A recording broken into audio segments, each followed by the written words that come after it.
Hello, everybody, and welcome to episode 56 of the Titanforge podcast. My name is Dratnos, joined as always by my friends Teddles. I actually don't know where he is. Hey, what's up? Honestly, Dratnos caught me really off guard with how quickly he just started the show right there. Yeah, we were like mid-sentence. Mid-sound check, and Dratnos just starts the show. I was extremely bored of the sound test, so I decided, since we're not doing this show live, to just run it and see what happens. And we're, of course, joined by Trell as well. Welcome, Trell. Hey, guys. So this week, we are not live because this weekend is the MDI. Last week, we decided not to do a show as well because it was 4th of July, and that actually ended up being impactful for a lot of our scheduling and stuff. So this week, we've got this episode that's coming out just on the audio and video feeds. And then this weekend, we've got the MDI, which Teddles and myself are casting. And then after that, we're going to be back at regularly scheduled times. Is the plan... Saturday the 18th. Yeah, Saturday the 18th. I actually don't know what'll happen on the following Saturday. That one... I think we just record that one anyways. I think it'll be fine. Yeah. We'll figure it out later. All right, we'll figure it out later. We got some stuff in the oven here. Teddles and myself in particular. We got a project that's incubating. And it's baking. It's going to be pretty cool. We'll hopefully have more to tell you guys about that for now. But for now, that's not what we're going to talk about. Instead, let's talk about what our topic's going to be this week. So we've got a little bit of event stuff to talk about. We're going to talk a little bit about the MDI and some developments there. And then we're going to talk about the Shadowlands update / Shadowlands dungeons and stuff that have become available since last we talked about Shadowlands. So that is our plan for today. Let's start off by talking a little bit about the BDGG event that's happening on Sunday the 12th. So tell us what's the deal with this event? BDGG is doing a raiding for rain charity event on Sunday. My guild, Might, is participating in it. I am doing one run because I am busy all day Sunday with the MDI, and I suspect I probably am going to want to get out of my chair, but I'm going to do one run for the AOTC carries. I think Trell is doing something for their dungeon stuff. Yeah, I think I'm running the whole time it's on. It's like the 4-hour block where I'm just tanking the 15 carries / giveaways. So if you haven't tuned into that stream, be sure to sign up for whatever it is in chat, and you may be in the group. In the yeah, so they're giving away a lot of different stuff. I think there's like epic Shadowlands stuff, runs, AOTC carries, game time, mounts, stuff like that. So make sure to check that out. It's for a good cause. And Sunday the 12th? Sunday the 12th. This should be after MDI is over, 7:30 p.m. Eastern. That'll be likely after MDI has concluded for the day. So you shouldn't have to choose, assuming you are just sitting around and watching WoW stuff all day. You should be able to watch both. Well, I apologize for the European viewers. Yeah, I'll have to say about that. Well, unless you're on the North American realm, so it doesn't really make too much more sense. But if you're a European viewer on a sleep schedule like mine, you'd actually be fine, though. Okay, anyways. Man, we had to wake up at 1 p.m. today for an MDI tech rehearsal, and it was challenging. Tomorrow we have to wake up at 10 a.m. That is going to be extremely challenging. We'll see if I can survive. But I woke up at 11 p.m. for the Ian Hezekosis interview. Don't worry, Gamer Dads. I woke up at 7:45 and went to work at 8. Oh God! I'm with you out there. I went to work at 1. Yeah, me too. 1 Pacific. Yeah. All right. Anyways, lifestyle choices aside, one lifestyle choice that we actually are extremely thankful for is a lot of people have chosen recently to support our show via Patreon. A lot of new faces on there. We are extremely, extremely grateful for all of you who've chosen to do that. Because of the huge, unbelievable amount of support we've received, there's just far too many names for us to go out and individually make sure that we've got everybody on this list. We've tried our best, but there's just actually so many that... And as Teddles tried his best, so... yes, it was absolutely... I tried my best. I think there's 15 new supporters to be read off this week. If there's any names that are outdated / incorrect, or some people missing, please ping me or DM myself or Dratnos, and we will get that fixed. Yeah, if you DM me, I'm literally just copying your DM and DMing it to Teddles, by the way. But that works too, if you'd rather DM me, not Teddles. Honestly, both are acceptable. Yeah, they're both fine. Anyways, let's go through this list of Patreon supporters. We've got Paul of US Proudmore, Ahar of US Proudmore, Anastasia of US Proudmore. Wow, we got a US Proudmore gang developing here on our show, huh? Yes. King of Skills, Zuko, Ja, Drunk Swede from Legion of Loathing's Argent Dawn EU. I wish I was Ratnos' Dino Pillow. Heltari. Blue of Emerald Dream. Chromed. Seraphicus. Trekkie. The Marshhare. Regulus. Never Nude. Chewy. Make Avoidant Great Again. Coke Dog's Gopher. Rude Dinosaur. Hey, side note on the Avoidant thing. Avoidant's been good since it came out. Avoidant was used for World First Il'gynoth. No, well, it was also used for World First Carapace because the Infinite Darkness got mitigated by Avoidant. Yeah, I don't think the people play Hunter in chat, but Avoidant is your best friend. Yeah, one Avoidant. If you're playing on Tyrannical weeks in particular as a Hunter, you need that. You need Avoidant pieces if you're trying to do high keys. It's big money. Lufer. Why are all the top tanks re-rolling Prot Warrior? Because it does more damage.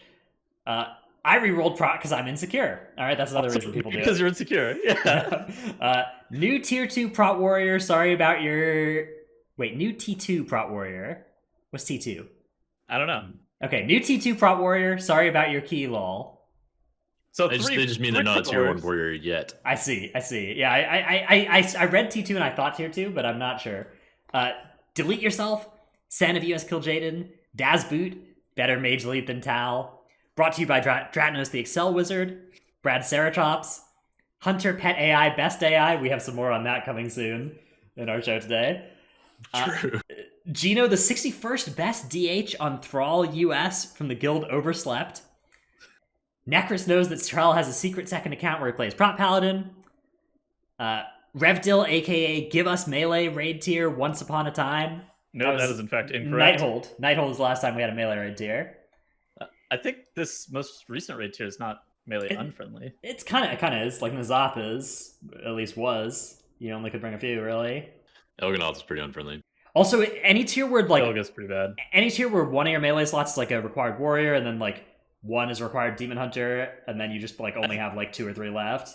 I think that's the problem right there. Is that like they're mandatory melee slots for a couple of players. I think that's probably the biggest issue with the melee tier.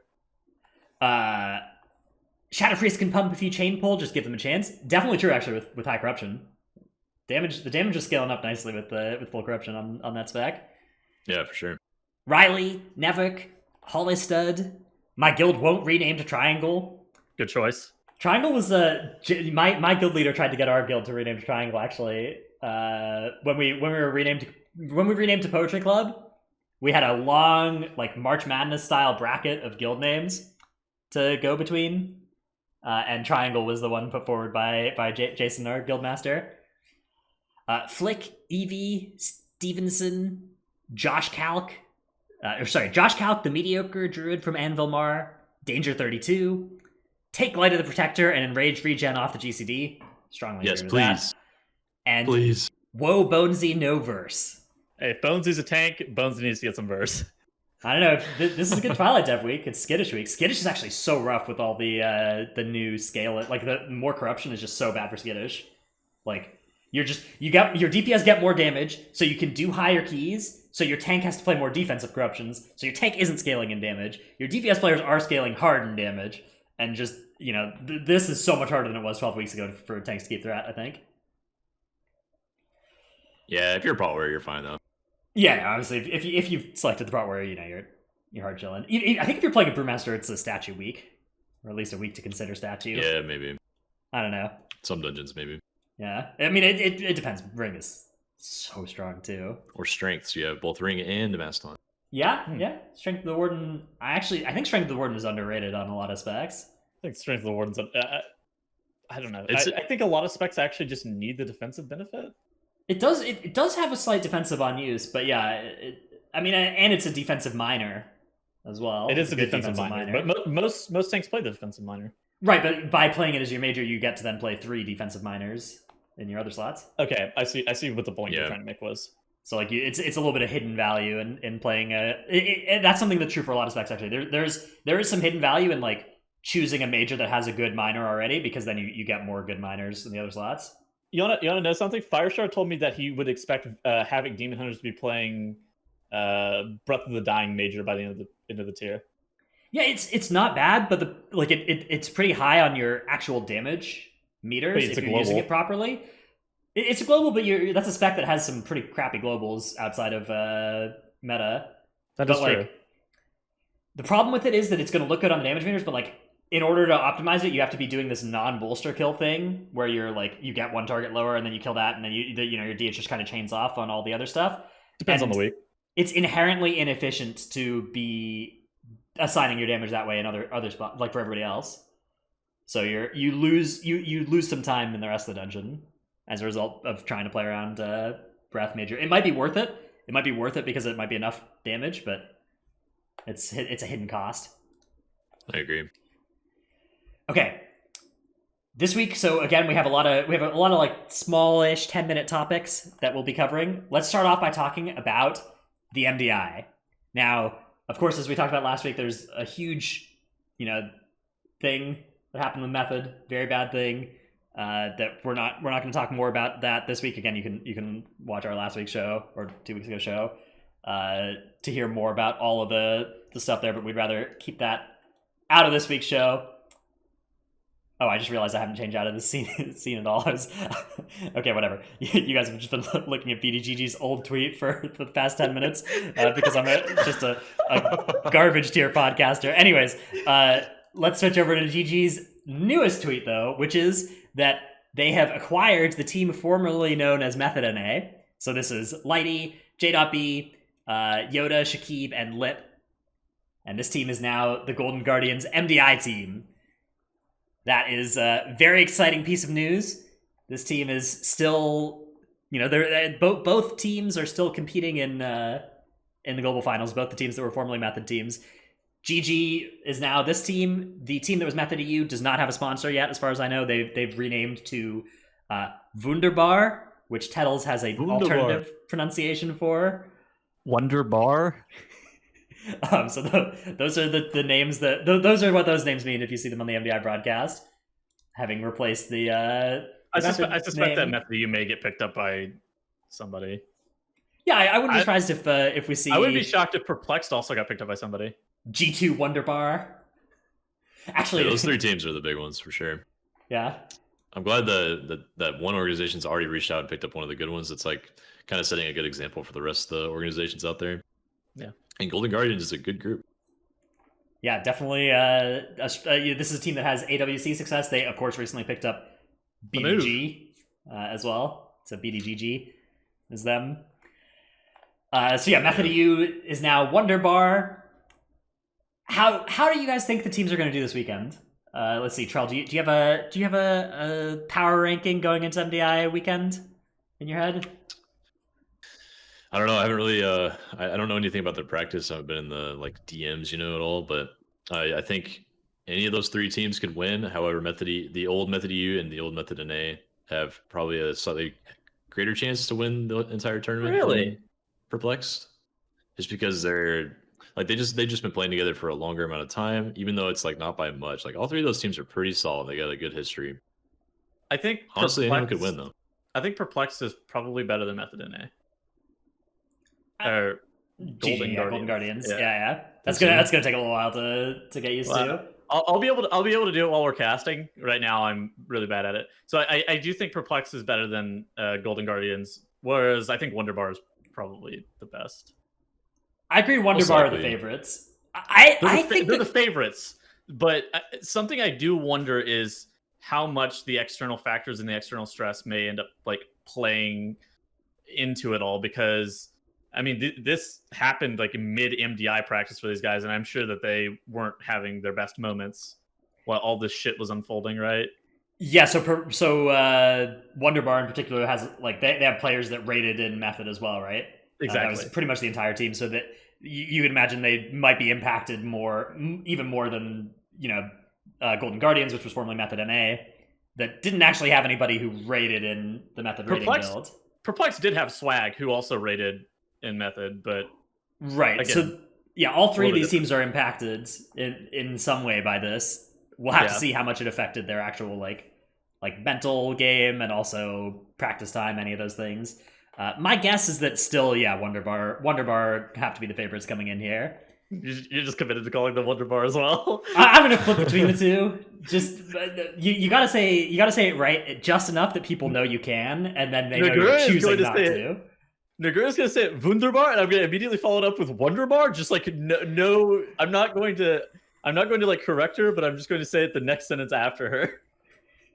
I'll say it in chat after you just to back it up. I'll spell it out. 2 different words. Wonder space bar. Bar. Yeah. And yeah, I think the Golden Guardians is the second best team though. I don't think it's Perplexed. Okay. I think Golden Guardians is like they, so both Perplexed and Golden Guardians have been able to take games off of Wonderbar in the past year, right? Like they've taken series off of Wonderbar. Golden Guardians did it at the Sydney Spring Finals last year. Perplexed did it in the most recent MDI Cup. But I think that Golden Guardians has more of a like I think their team has improved since then, and you know I think so too. And we haven't seen them play each other this season at all. Yeah, Guardians, right. There's a separate. Whereas we North have American seen bracket. Perplexed and Method EU play, and Wonderbar play, and that matchup went in Wonderbar's favor 5 out of 6 times, right? Yes, right. So that and like the 6th time, you know, it was impressive. Perplexed, no shade there. Like they owned that match, but like Wonderbar wasn't looking their best in that one either, right? Do you think that you generally would give them a 1 out of 6 chance to win a series versus Wonderbar? Like I think for me it would be like more like 1 out of 4, but yeah, I think somewhere probably north of 1 out of 6 because they were really close in a couple of those other series. yeah. So I think somewhere north of 1 out of 6 is the chance that Perplex would beat Wonderbar in any given series. And GG, I don't know where it is. It's a much wider band of like it could be 1 out of 10. It's impossible. It could be tell. 1 out of 3. It could be 1 out of 2. It could be Because 1. Yeah. Like, who do you think prepared best for the new scaling on corruption too? Because it's like 21s is the key level. They have way more corruption resistance. It's like it's kind of like a whole new season again, just for the grand finals. Yeah, so that is another piece of news. The MDI rules have changed. So it is more like live servers. The Keystone level's gone up to 21, as Charles said, and the Cloak is 89 corruption resistance. So from 89. 4 weeks ago's Cloak, when they put the tournament realm up, it was locked in there. Sockets on all your gear, which wasn't true last MDI either. Oh, really? I didn't know Yeah. that. That's huge. Yeah, GG Skis was playing on live together though. Shaq, JB, and Yoda were all playing together a little bit before even. So right. Whereas Wonderbar had live key players, and so did Perplex, but not together. Right? They weren't playing with their Perplex team. has one live key player. Yeah, but Yeah, it's Zamok now and Genji all did some high keys. Mm-hmm. So there's some. I agree that Golden Guardians has the strongest high key Live key, recentness. Yeah. Which I don't is a know relevant if that matters too thing, much. given that the characters they're playing on TR now are more similar to live characters than they are to characters from last TR, from 2 months ago. So yeah, I don't know. I'm rooting for GG. Of course, there are some other teams that we've got coming in here as well. There's Complexity Limit. There's Ethical. There's Deplete BC from Beyond and the Bad. boys. Deplete from Beyond and the boys. Yeah, those teams are several strong The teams boys? as well. Tettles has been, in communications with them, in DMs, figuring out how much they're practicing. He's keeping his finger on the pulse, but he's not going to let us know now. He's not going to spoil it. Tune into the MDI broadcast, and you'll get to hear him brag about how close friendships he has with every single MDI team, and just how much he knows about how much they practiced. Do you know? Tettles has been doing so He's many. speechless. He's been doing so many sick flexes on me recently in our what? DMs. He's just flexed about like all these teams that he's friends with and that he can talk to. Oh, Live okay, key teams okay. as well. Vanos is taking one conversation out of context where I go, this may be the weirdest flex of all time, but I actually know this person.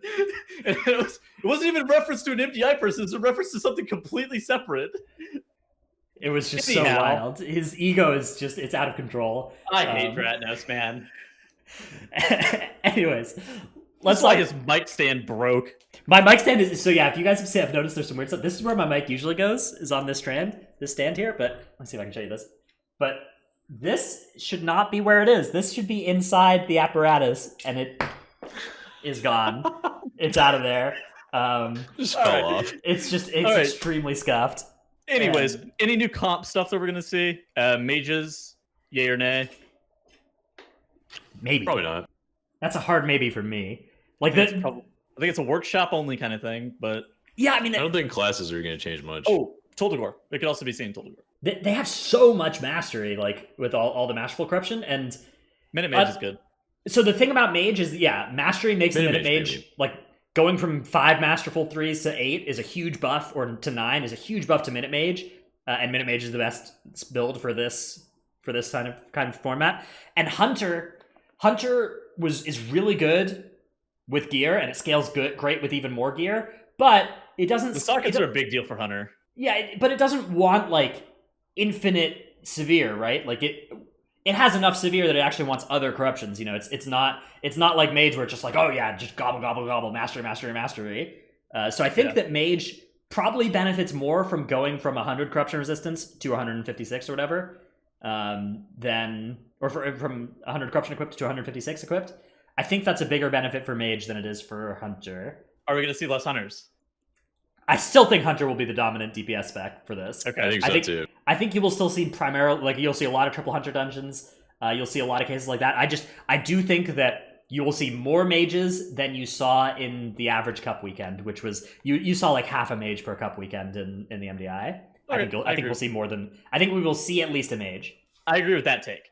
All right, triple DK. I think triple DK is going to be pretty good, notably in Junkyard. If we ever seen that played, triple DK is why do you say that? Why is a third DK good ever?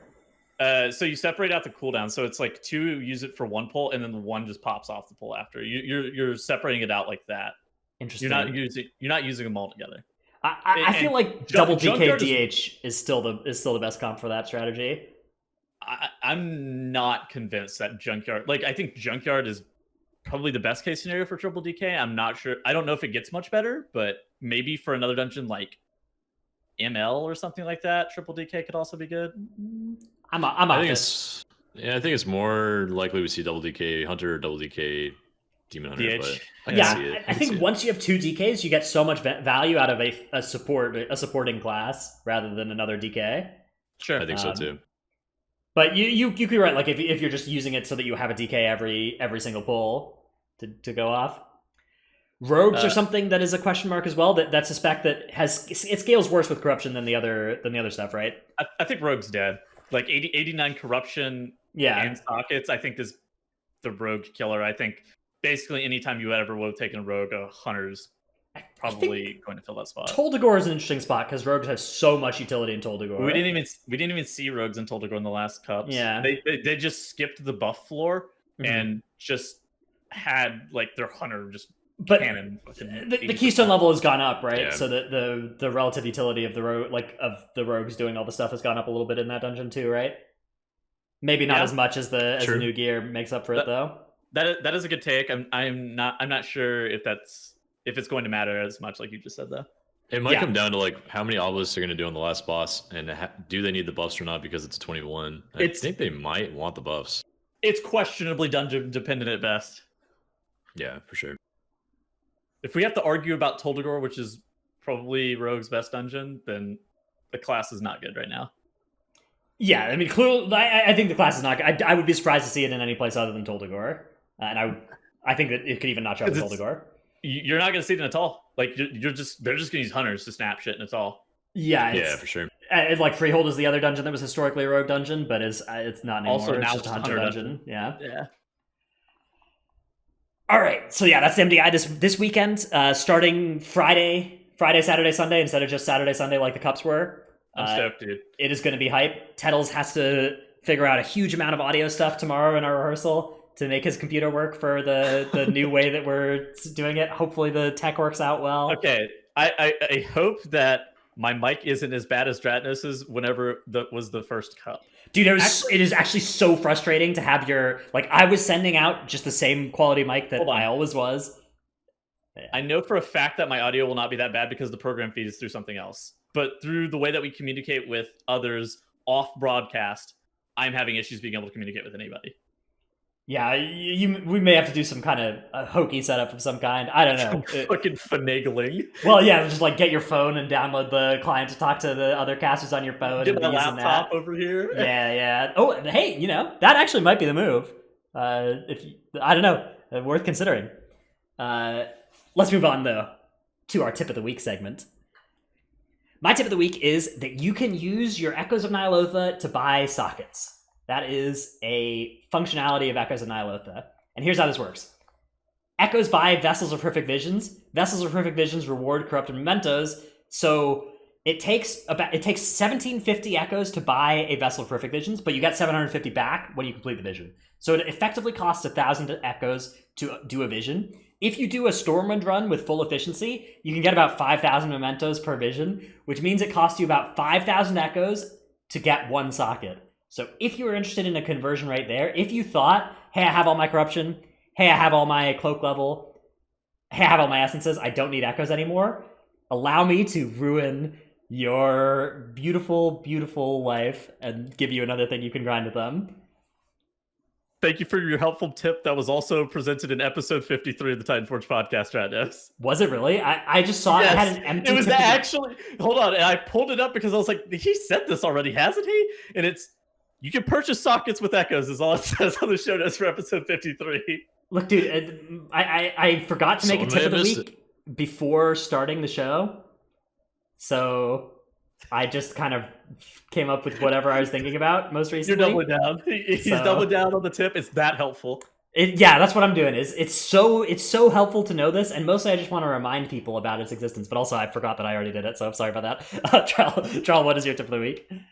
My tip this week is relevant because one of my teammates had this happen, but you should back up your UI every now and then, like maybe every 2 months or so, or more often than that if you're really on top of things. But if you go into your WoW folder, and on Windows computers, it's in the C drive, program files, A6, World of Warcraft, retail. On Mac computers and other computers, it might be slightly different, but go in there and copy your interface in WTF folders and save them somewhere else. Because randomly, and I don't know why, but sometimes I've heard of people losing every single weak aura that they own. And that if they don't have it backed up, they have to recreate it from scratch. So go in there and back up your stuff. I have a folder named WTF folders on my desktop, and I just have folders even from like 2018 in there still. Yeah, it's a really you will just, if you lose everything from your interface, it is so frustrating to rebuild it. I'd give up for a little bit and just like stare at it. Yeah, where do I begin? It would be, you know. Have you guys never had it happen? I've always had a backup. I've never had trouble. Yeah, I have not had it happen as a result of I've had it happen from like switching to a new computer and forgetting to bring over my interface folder or whatever. And that's been awful, but I haven't had it happen from... Well, usually what'll cause it is if you crash or if you download a bad update of weak orders or whatever, if you're using the alpha versions of add-ons, of any add-on actually, it can brick your whole add-on folder basically. So just be super careful. Even if you're not using alpha versions, if something bugs, you can just lose your whole interface. So it's especially right before a patch comes out. It's a really good time to back up your stuff, because whenever patches come out, it means everything has to be updated. Like all the add-ons you own are going to be updated at some rate, and sometimes it does break, like Garno said, when you download the newest version. Oops, dude, I just tabbed over to Tettles' clip of the week, and it auto-played, so we just heard him yell hello. There's a volume warning on that clip of the week. All right. So I was trying to be so professional and like get it ready in advance of the next part, and I accidentally did the exact opposite of that. But anyways, let's do it. Let's do Tettles' clip of the week. This is value, and neither Tettles nor Trell will get to see it, so I'm gonna start playing it now. It's about a 1 minute clip. Here we go. Hello. Jump off. Is it playing dead? I'm just saying what Strat knows. That would be so funny. Just fucking jump off. Huh? Man, just run Hello? off. What is this game? Where am I? No, like I'm broken. I'm actually like... He found the secret entrance. Huh? He successfully escaped King's Rest. Game, man. Where are you? I'm like beneath the bridge, alive. I'm beneath the bridge alive. That's so good. If clips could be a minute and a half long, this one would absolutely be a minute and a half long, because there's 30 seconds before this clip of me trying to summon my pets. I had to I tried rezzing it. It told me that I could res my pet. So I tried rezzing it. It was like, you have no pet to be able to res. I was like, all right, whatever. So I tried summoning it.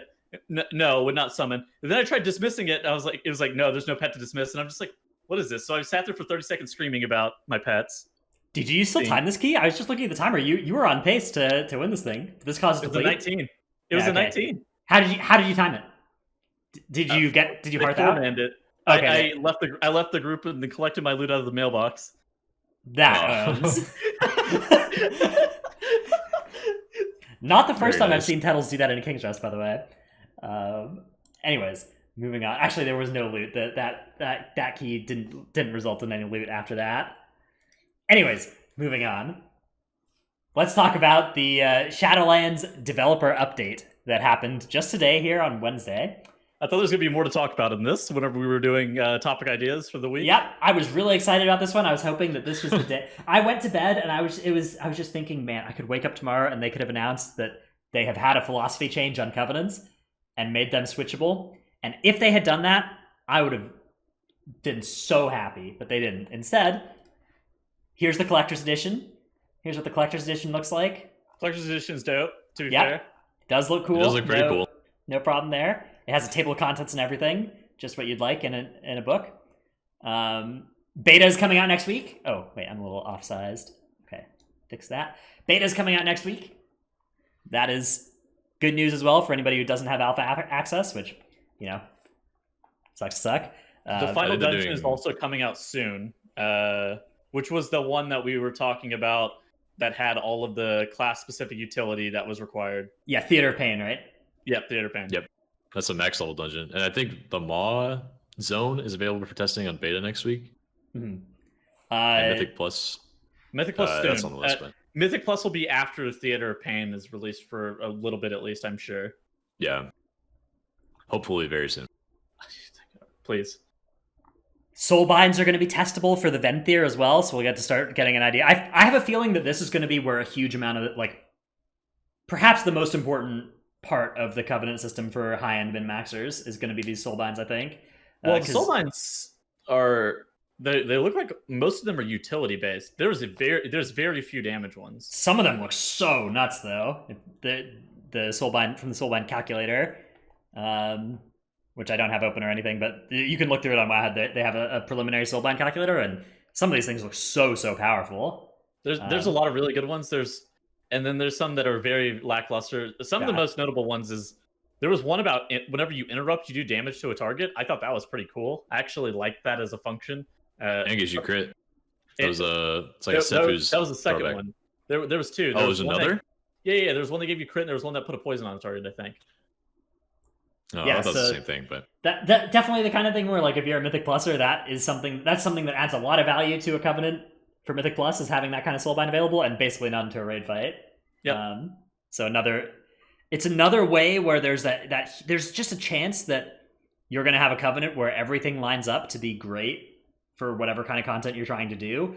There's also a chance that you'll be you can make an argument for multiple different Covenants for M+. You can be like, well, this one has the good Soulbinds, and this one has the good ability, and this one has the good Covenant ability, and that would be a way that we could get to a spot where you don't actually feel awful for having made a choice there. But I'm worried that there will not be a huge amount of debate about what is the best Mythic Plus Covenant or Raid Covenant for any given class or spec. That's the main thing that worries me here, is because if those are two different answers, I'm gonna be the Raid Covenant for progression and feel bad if I'm doing Mythic Plus at that time, and then I'm gonna switch to Mythic Plus Covenant and not be great in Raid. So also with that, we do have some updates to a couple of affixes that have been recently posted to a hot fix on Wowhead. oh, nice. Okay, Yeah, let me just- see if I can go open this. Is this Yeah, a This new is hot... this is the some hot interesting fix- stuff. Yeah, the I hot found fix- it. Yeah, it went live. I just linked it. So basically changes to both volcanic and bursting. So two of the easier dungeon affixes. I think that we would both agree that volcanic definitely needed I think it needed a buff somehow. So Volcanic is now changed to flat damage, which means that it will scale with key level, right? And not... Probably. Or maybe not. Maybe it's not. Okay, so Squishy actually in this post speculates it down at the very bottom of the post. He talks about it. It's unconfirmed if the affixes will scale with key level, but he thinks it's likely that they will not scale with key levels. There's not a really reason to do this otherwise, and the affixes would be even weaker than before if they don't scale. Oh, dude, I guess I don't know. I feel like I have a different take than that. This article name drops me. It says so the volcanic thing. I'm not sure if we said that, but so it does damage and it knocks you high into the air. Yes, That's gonna be so fun. Now that could be, depending on how high it is, that Okay. could suck. I got a reference point for this 280, by the way. So Okay. it says the knockback value is 280. Lady Ashvane's knockup from her upsurge was 300. Okay, so it's about that high. That I was never very got- high. I never got hit by that That's ability, pretty so high. I don't actually know how high it was to get knocked up by it. But I saw other people in my guild, and they went up pretty high. Yeah, you took serious fall damage coming back down, right? Yeah. Okay, so you can use one of your 5-minute potions on an avalanche. um, Yeah, maybe. but Well, you could also imagine if you use this. Imagine if there's like a vertical dungeon where you could just pull some trash and like use this to like yeet yourselves up to the next level of a vertical dungeon and like do a No skip vertical that way. dungeons. That would Stop be the it. most. That would be Could, the like- most scuffed thing, man. Could you like if this was in Toldor, you could just use this to get up to Korgus probably. You just pull some stuff and then just You would pull yourself into the doorway next to where Jess Hallis is, and like use that Yeah, you door just- to launch yourself. Yep. Yep. All the way up. So You know can go all the way up. depending on how this works, that might be doable here as well. Cue the slide whistle sound. Then bursting has been changed to be a shadow damage. It's still shadow damage, but it is now flat instead of percent health. And the flat is scaling with key level, as we can see here, right? Or wait, actually, it's not confirmed whether No, it scales it's with key not. level. It's unconfirmed whether or not. But again, it could. So either volcanic and bursting could scale with key level, or they could just be flat on the affix. They're not percent health based anymore. And bursting has been a magic debuff. Is now a magic debuff, which means A of all, your healer can just dispel one person, and that represents a huge amount of healing, a huge single target heal that every healer gets against bursting. B of all, mass dispel, revival, warlock imp dispel. These have all hugely gone up in value against bursting. Okay, so my initial thoughts on this was like, man, this is going to make bursting really rough, isn't it? Just because of how high now you can tune how much bursting damage is going to do, especially at lower levels. But then Trell came in with the argument. He's like, I don't know what you're talking about. Most groups already have 1 or 2 immunities per large stack of bursting you're already going to get. Which once I understood in that context, then you get basically what is effectively another immunity, even if you have like the worst healer combo, which would be like a Resto Druid or a Resto Shaman. Probably those two, Yeah, right? just something with that immunity.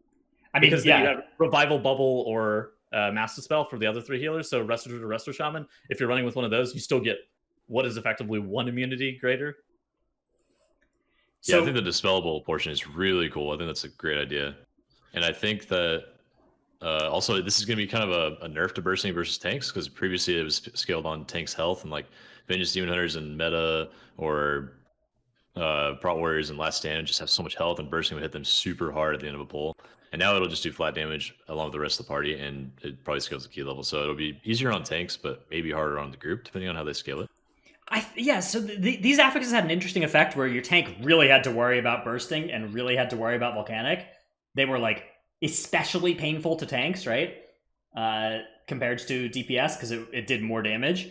I think it makes sense for them to not do more damage to tanks. I think tanks already like are worried about a lot of things, and it's reasonable to be tankier against affixes as well. Like you're already taking makes other sense to damage, me. you know. It's would be nice. also good for bursting plus necrotic. That combo was always really rough, but being able to basically dispel your tank on CD from bursting stacks is going to be nice.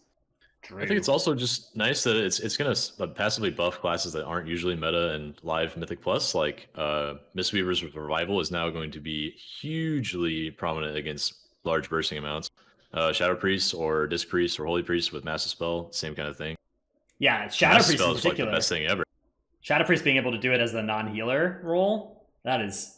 Typically, the DPS are more flexible, so that's why you're going to look at those. That is the role that you would normally bring a Master Spell if you but if Disc is meta, then Well, it's I just- mean, if this is a huge... cherry on Like, top. Disc in particular had big problems with bursting depending on the context. You know, if there was not a target to continue atoning off of. And this is now... bursting is now a free affix for Disc, right? Like, yeah. no problem at all. So that's definitely a big... I like the classes that have been buffed here in BFA's context, but you could imagine a world where, you know, Shadow Priests are already overpowered because of their stupid Venthyr ability that makes them turn Kragmaw's Tantrum Tick from a damage tick into a healing tick on the next go or whatever, the Mind Games thing. You can imagine them already being super meta to bring that instead. And Yeah. you know, also Massive Spell getting a huge extra hit at utility. So you know, this is the kind of thing where like it looks good right now because the specs that are being buffed are specs that need to be buffed in BFA's context, but it's also the kind of thing where you could imagine this in like a year where these, you know, one of these specs is the new Boogeyman, right? It's the new Demon Hunter getting another piece of utility, or the new Prot Warrior getting buffed. I think Yeah, it's true. You never know. so. All right, let's talk about scaling with key level, because that's like the very end Yeah. of this article. The article ends with Squishy posing a question. Imagine doing a plus 15 key with 245% more volcanic or bursting damage. What do you think of this change? I do think that making both volcanic and bursting scale with key level is either going to make them a complete non-affix or be really fucking hard. And there's It does sound very hard to tune.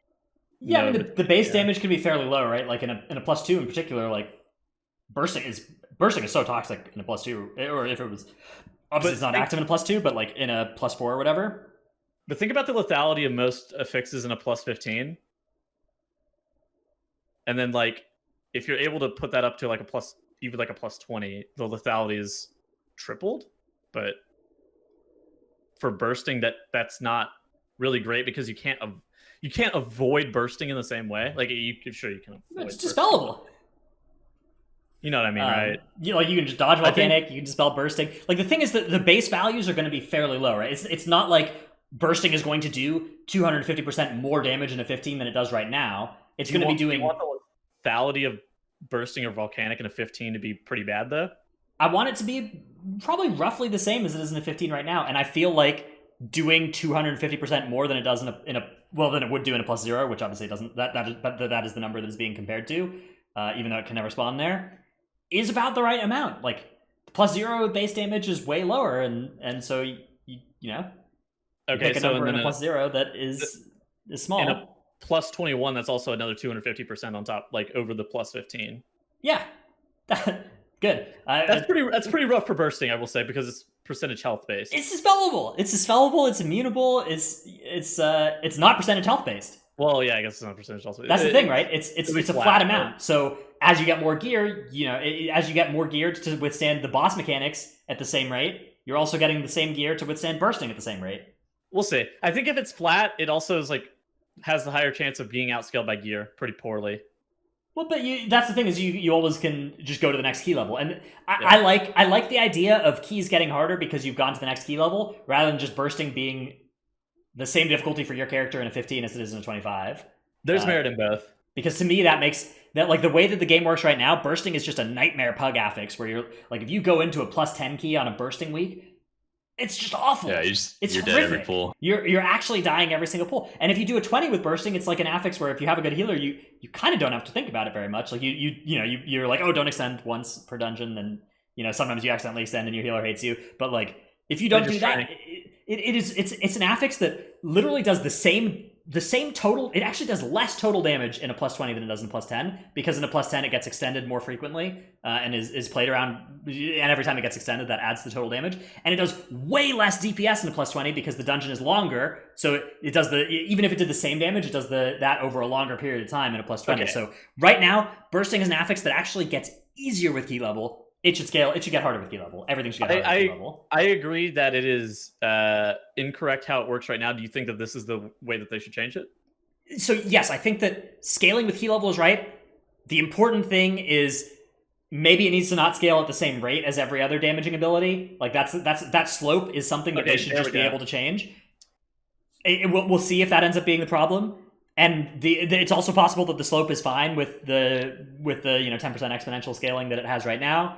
And that is what's important is getting the right base number. Both of those things are variables that we don't know yet, but I think that this is the right function. It's the right equation. It's just if the slope is variable and they're down to make it to where it's not the exact same as the dungeon, and like tune it in a way that makes it okay. Well, one worrying thing is historically that's not necessarily a tool that Blizzard has used or They seems likely exercised to use. it recently with the workshop, with the mecha Yeah, guns. they'll take specific bosses and be like, oh heck, all right, we gotta rescale this thing. Yeah, they'll like hard code a Just boss like to be slightly easier on Tyrannical than other bosses, but like adders and aspects where one of them just doesn't scale theoretical. Yeah, it's it's wild.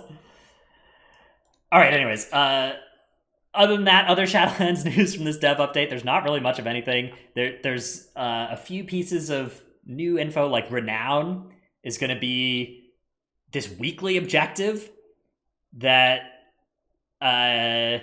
is, I guess it's kind of like Cloak level, where you have like each week you can get a new Renown level, and you get some kind of benefit every week, and you can catch up quickly. Hopefully, there's a built-in catch-up system, which, you know, great to identify the problem before it becomes a problem. Because that definitely would have become a problem. Yeah. And it's not an open-ended grind, but it is some amount of grind that you're gonna have to play the game to keep caught up on Renown. Whenever you come back, you can catch up easily as well, but you know there is some grind here. Sanctums are your new garrison / order hall / boat. Yeah. Slash boat. Look, man. Oh, BFA. That's what we got in BFA. We had the harbor at one point in the garrison, right? Yeah. So fun. Yep, that's true. The shipyard or whatever. The docks. So we got more boats.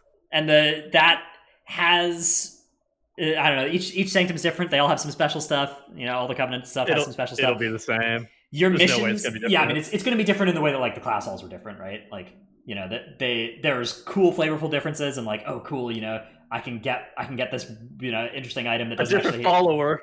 Well, it's not even different followers. It's like, oh, I can get, you know, lockpicking rewards in the rogue class hall, or like, you know, I can teleport to the druid class hall or whatever. Those kinds of like superficial differences that are impactful but aren't like game breaking. Yeah, or super important. Or a sky network for warriors to leap into the sky that around the Broken Isles. Adventures are getting this auto battler thing instead of being classic. So the adventures here are, this is like your mission table, and instead of just like sending a set of followers, you now have this placement thing where you put your followers in spots and they battle against other things, like how it works in auto battler games like Hearthstone Battlegrounds, Teamfight Tactics, Dota Auto Chess. Yeah, I was thinking the same thing. Yeah, it's like a mini auto chess. Much simplified, obviously, from that, but still something I'm very hyped. I think this is turning missions into something that there's actually some gameplay to. I'm cool with it. I love auto battlers. Even if this is dumbed down and stupid, I'm happy about this. This is cool. I never understood why like the warboard missions weren't like you accompanied your followers to go do world quests or some shit. Yeah, that would be cool. If that, I think that could work as well. Where it like, you know, I think that this auto battler thing is cooler, but yeah, definitely anything is better than the way it has worked since WoD. Yeah, those missions have not been particularly good. The only good thing about them was you could do it on your phone, which hopefully you can do this on your phone too. This would be a great thing to do while pooping. Yep. They always had the WoW companion app that you can use while pooping. That's anytime I can get anima while pooping. That's the dream. So okay, anima conductors are ways that you can direct your anima towards nodes or other objectives in the zone.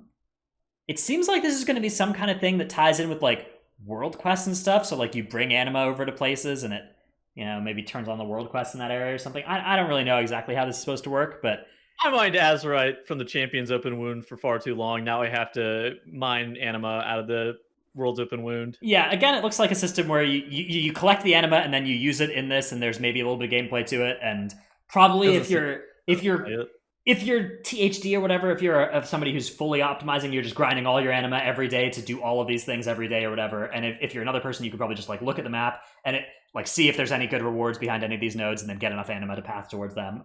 That's how it looks to me right now, but obviously we still need the full details of the system.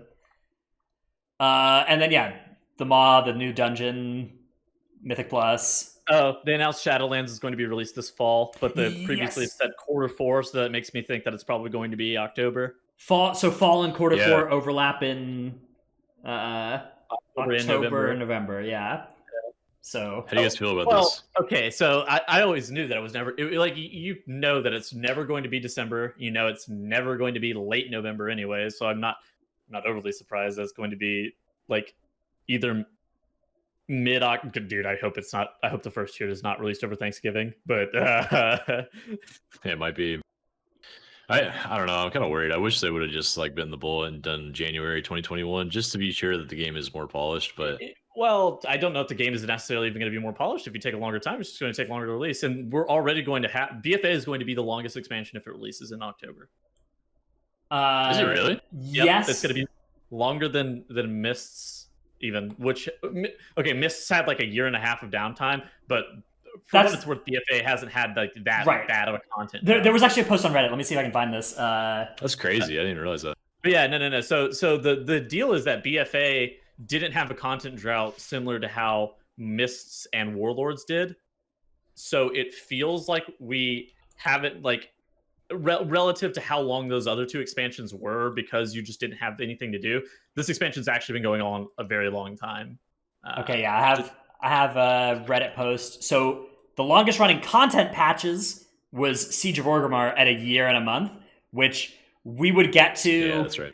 If it made it to, it would never make it to February. There's no way we make it to a year and a month. Like the expansion would never come out. So no matter what, this is not going to be the longest content drought in terms of patches. But also, no matter what, as long as we get to at least October 4th, it will be the longest expansion.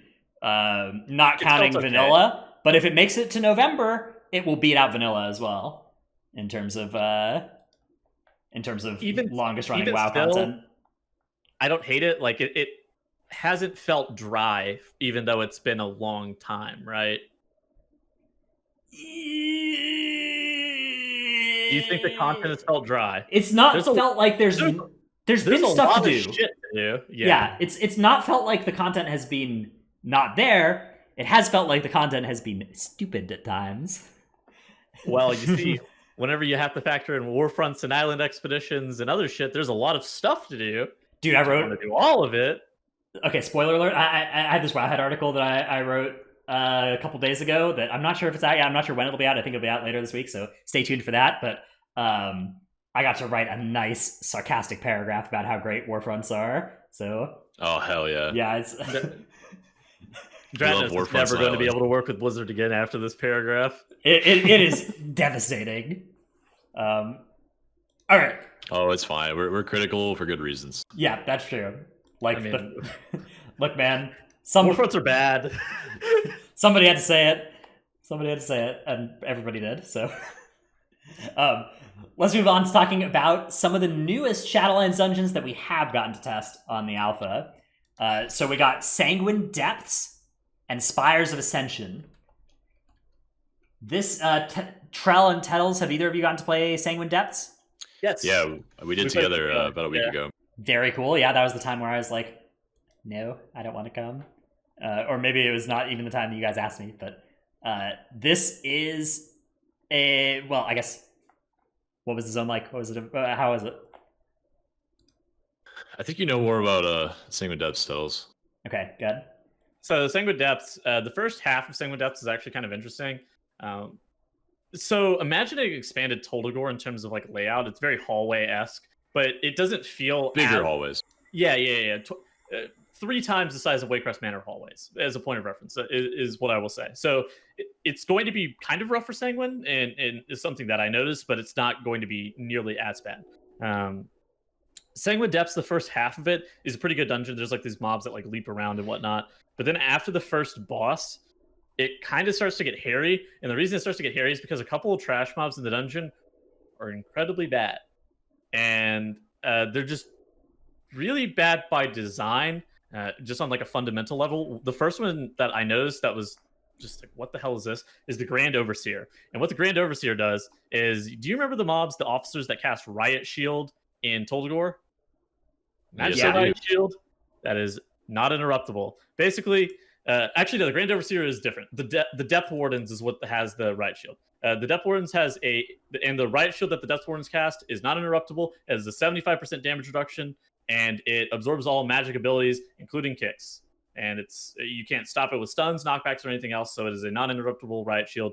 Fortunately enough, it's not cast like the most frequent thing, but very annoying mob. The second one, Grand Overseer, which is the one I talked about earlier, is also terrible, but it's terrible in a completely different way.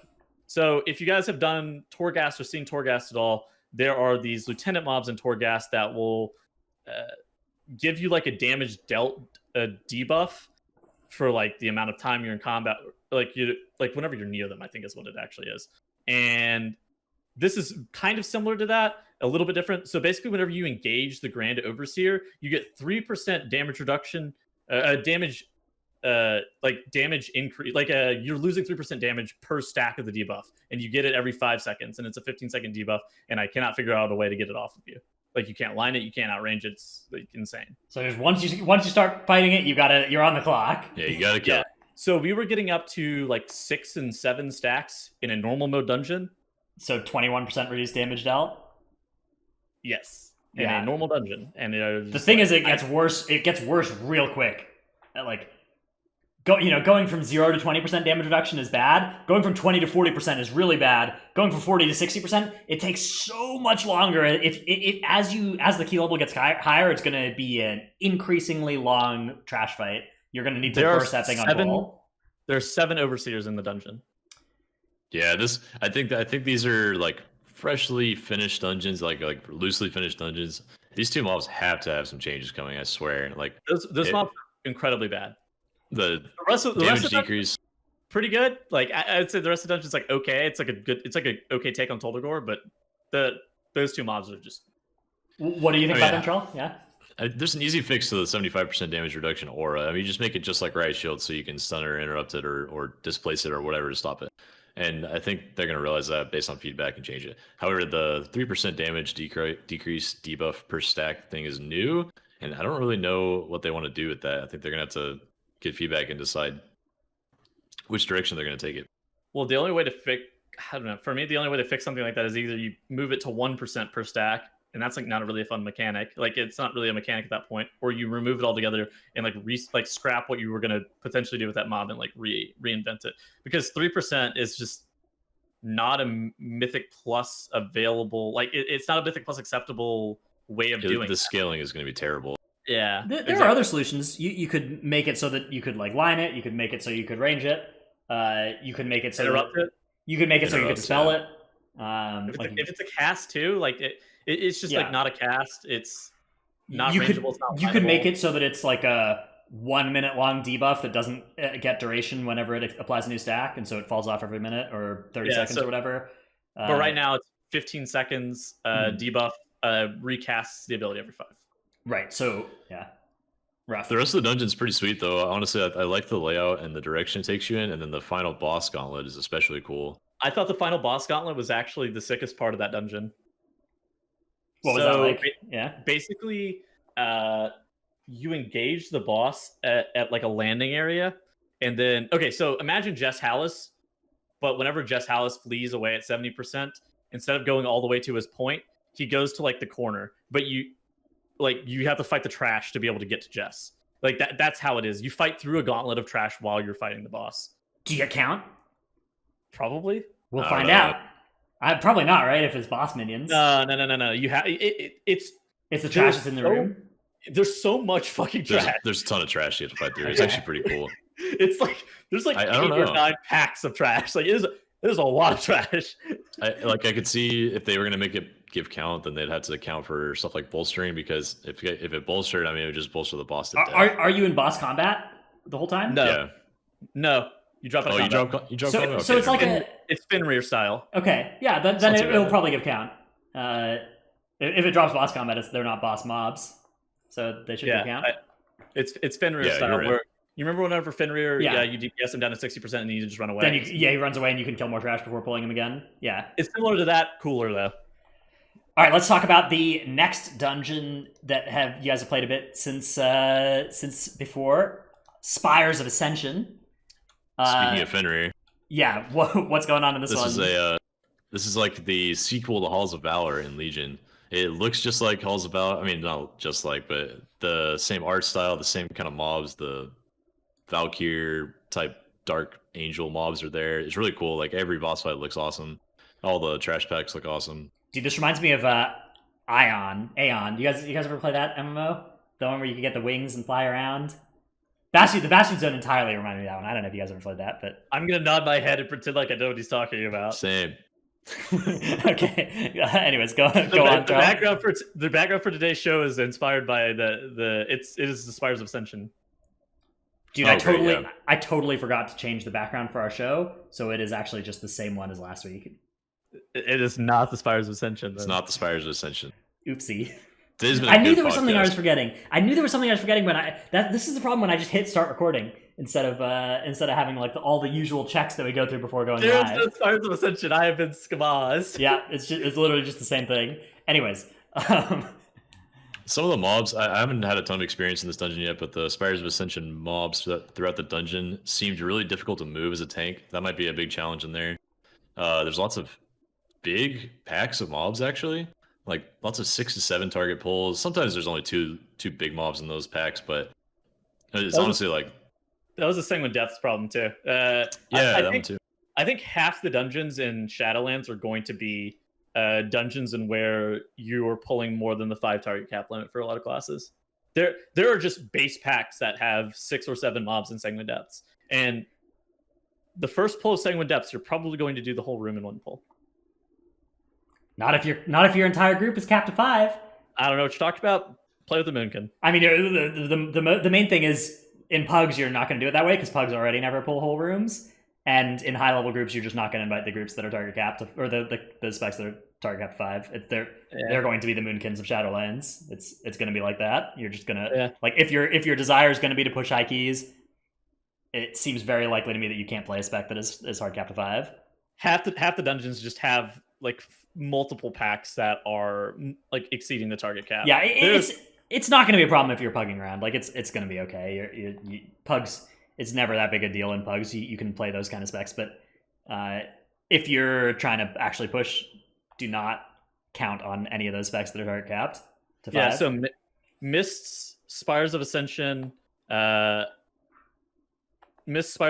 Sanguine Depths all have pretty large trash pack mobs just from like off just the top of my even head. if you pulled literally 1 pack at a time, you're saying Yes. even if you're Yeah, not exactly. combining pulls, you're going to be losing Exactly. damage as a result of the target cap. The thing is, if you're target capped to 5, you can still you can still do good damage in the 7 pack pull, right? Like you can. The main thing is you just have there's no benefit to adding another pull for your damage, and that is like a huge problem in a high key. Plaguefall and Necrotic Wake were fairly small target cap target amount dungeons. However, Plaguefall did have like this whole room pull that you kind of have to do, but like even then, the dungeon generally it's like King's Rest, I would say, where you do have an embalming fluid pull, but like Everything else is like 3 to 4 targets. yeah, exactly. Pretty much. Okay, so the last boss of Spires of Ascension was sick. It's like you're standing in the middle of 2 titans fighting each other, and you're helping the good titan win. It's that kind of boss fight is like what we want in a video game. Dude, right? did you guys ever play? Epic fight? It's so fucking cool. Did you guys ever play Heroes of the Storm? Yeah. There's that that map where the Yeah. 2 titans fight each other, and you help, and then they just keep like bashing each other in the middle, and it's so cool. And then Everyone loves that. Yeah. I unfortunately played the Heroes of the Storm. Yeah, me too. I played quite a bit of that game back when it first came out. It's actually really fun. Anyways, very cool looking dungeon. I love the aesthetic of both the Venthyr and the Kyrian. So both these dungeons are gonna look sweet. However, a lot of dungeons look sweet, and I will still hate them if the mechanics suck. So we'll see how those end up being.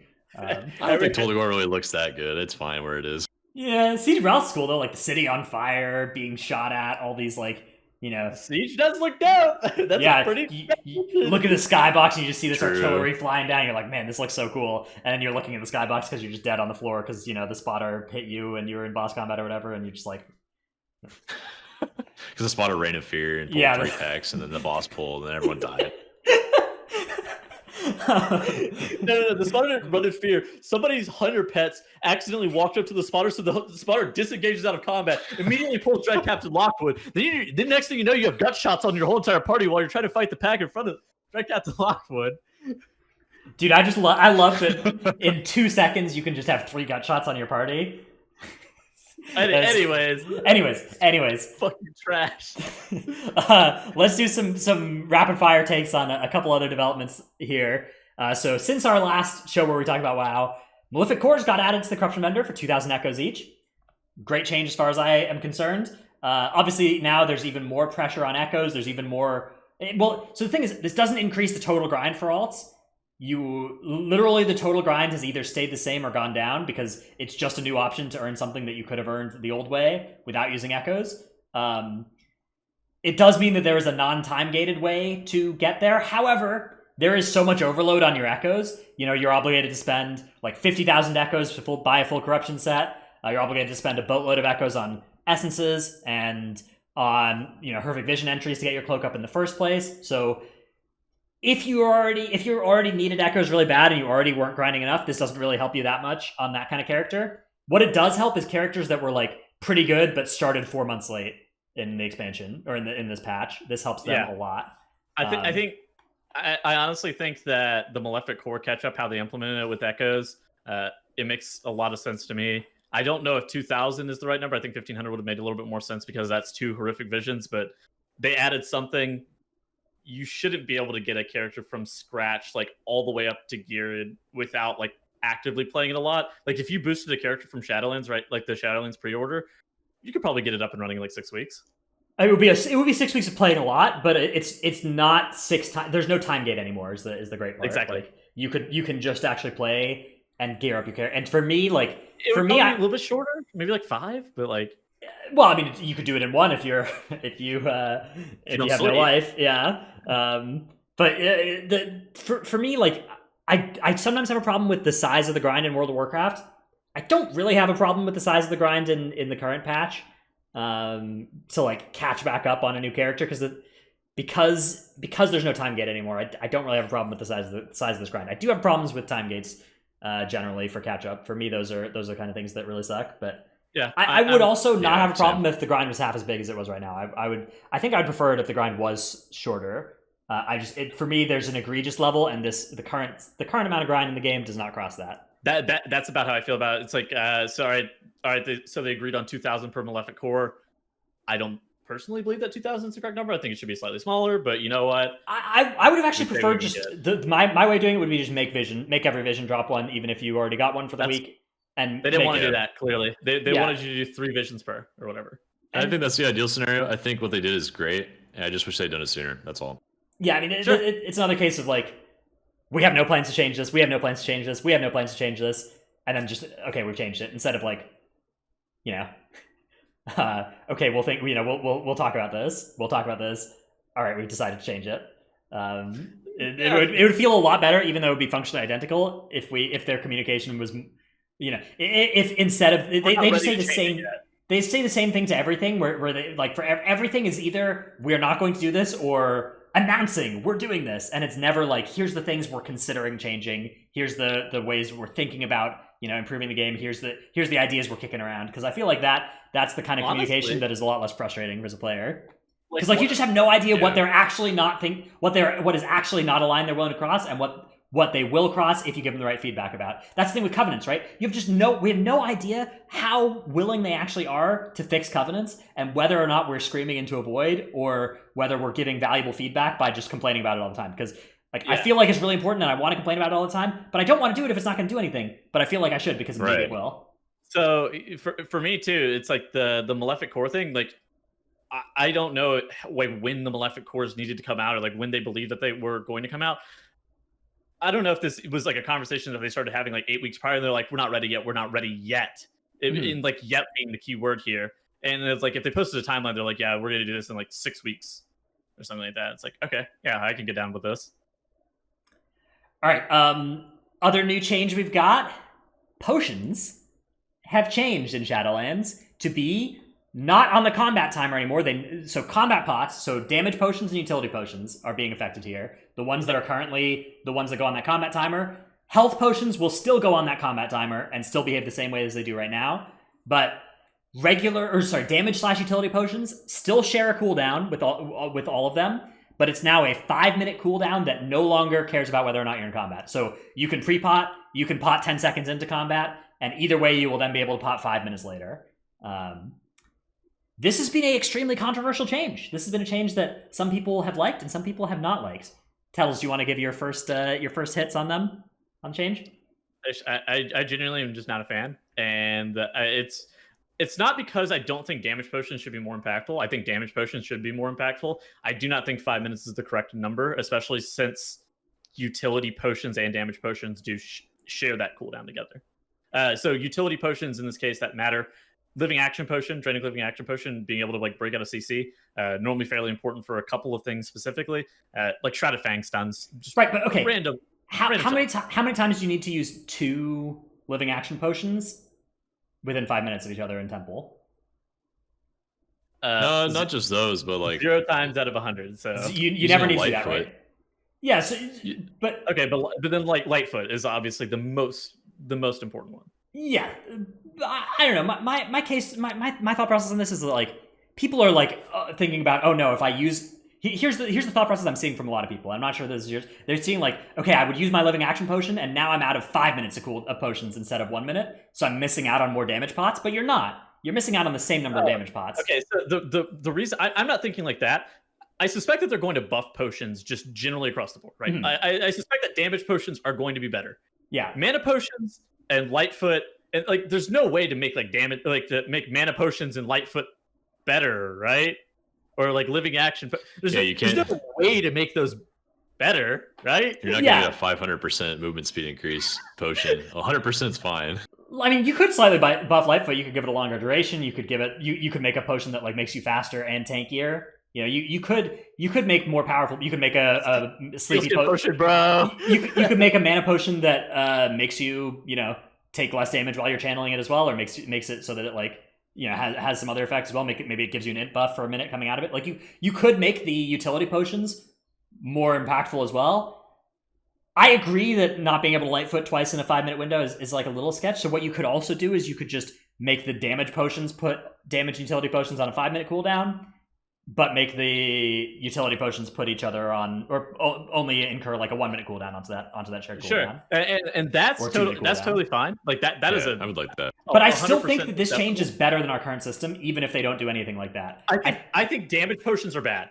I 100% agree with damage potions being bad. I think the 5 minute cooldown is where I have a problem. Like my huge problem with the current system is like pre-potting sucks. Just the fact that my potion is awful if I click it 0.1 seconds later, and it's great if I click it 0.1 seconds earlier. And like for some bosses, it's just that when that combat tick comes out is hugely variable. It's based on server ticks. It's based on just what boss you're fighting. It's based on just the position of Venus relative to Saturn. All of these factors just affect whether or not you've got 1 second or 3 seconds, before that combat. I agree. Pulses. Pre-potting is trash. 100%, especially as a healer, man. Like if you lose your mana potion because, oh shit, this boss global combats. Oh shit, the 3 bosses I fought before it didn't global combat. Why is this guy randomly global combat? I totally agree. Pre-potting is bad. I'm not supporting pre-potting. I think the 5 minute CD is where I have. You can't have the damage pots on a shorter cooldown though, without it being awful in raid. Because if damage pots were on a 1 or 2 minute cooldown, I'm potting. Yeah, you're potting every minute on N'Zoth or whatever, and like God. There is no good solution. I think that there is no like great solution to this.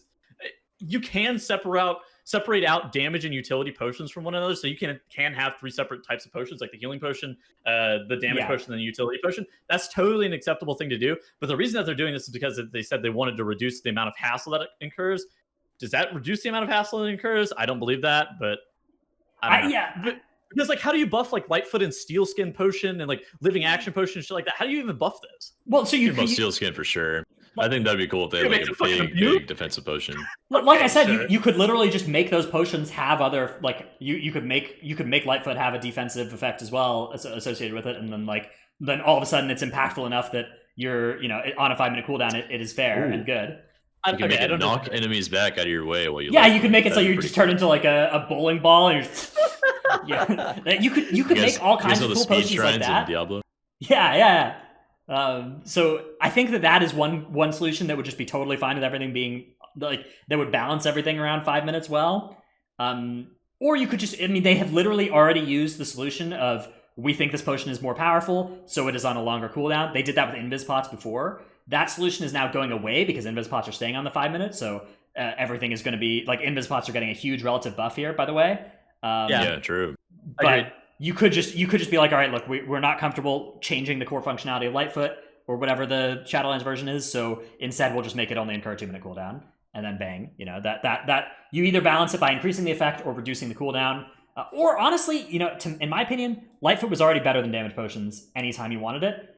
Yeah, it might just be okay not getting, like, it might still just be your best potion even on a 5-minute cooldown. Like, it might be a nerf to Lightfoot, but honestly, Lightfoot might have needed a nerf. Like, Lightfoot's really OP. I think that's Lightfoot really strong. Okay, so I mean, if Lightfoot's 2-minute right now, Lightfoot's still good. Like that's like a function, like a situational choice at that point. If Lightfoot is 2-minute, Invis Pot's 5, and damage potion is 1 right now in the current state of the game, I mean, that's like a choice you have to make. Right, right now, Lightfoot is 1. Yeah. I'm really shocked that they did this out of the blue. Like, I don't think anyone was really asking them to change this. It was just like, oh, I think this is the damage potions are bad. Like, damage potions are really bad. Dude, I every time I miss my tree pot, I've gone into like a 1-minute rant on my stream. It's like it is actually an awful experience. And okay, maybe some people have asked for it. Yeah. Damage potions are absolutely trash. I agree. I don't think that. I think that what Dratnos is saying is make the damage potions 5 minutes is a totally acceptable thing, and to just make the damage potions so fucking sick.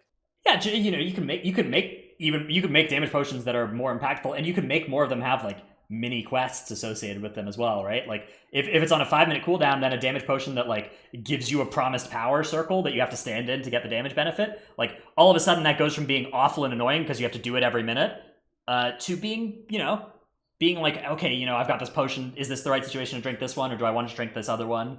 Like, I think we're close. I think we were closer on this than you and I initially thought that we were, Dratnos.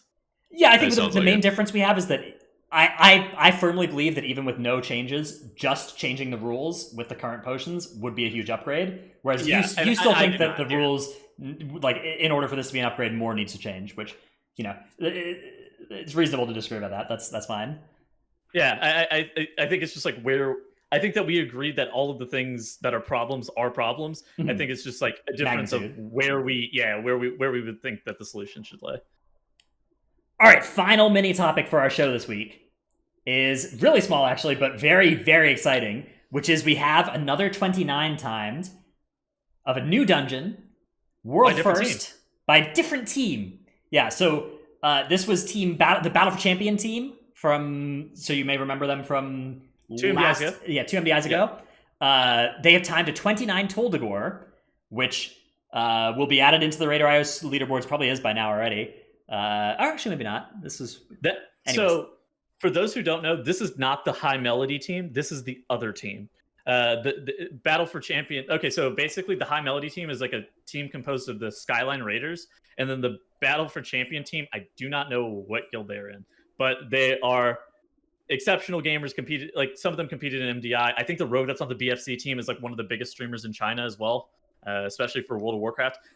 They have the highest rated IO score right now in the world. Yeah, they're insane. I love how we just like don't get to see much of what they're doing until they do a world record, and they're like, oh crap, yeah, they're still there. They're still better than everybody else in the world. Stay tuned for Stay more, tuned. Dr. Trill. Worry not. Assuming Tettles and I can get our thing together, you're gonna that will all be changing. Oh hell yeah, that's cool. But yeah, all right, that is our topics. We've gotten through our list of stuff here. We're not taking Q&A this week because it's not a live show and stuff, and so we will return to Q&A next week when we come back with our regularly scheduled episode. So again, that will be Saturday the 18th. We will be live at TTV Tettles, and then Sunday the 19th is when the next one will air on the YouTube and Twitch feeds, or sorry, YouTube and Spotify feeds and whatever, and iTunes. Until then, though, thanks everybody for hanging out. Come check out our MDI show this weekend. Come check out the BDGG event on Sunday afterwards over at Twitch. The MDI is on YouTube, of course, Warcraft YouTube, and stay tuned for Tettles and I. We've got our thing that we'll hopefully be able to announce more about. Well, we'll announce it soon. Yeah, it'll be soon. I'm sure you can kind of figure out what it's going to be. But anyways, we'll be back in 10 days. Later, everybody. Till next time.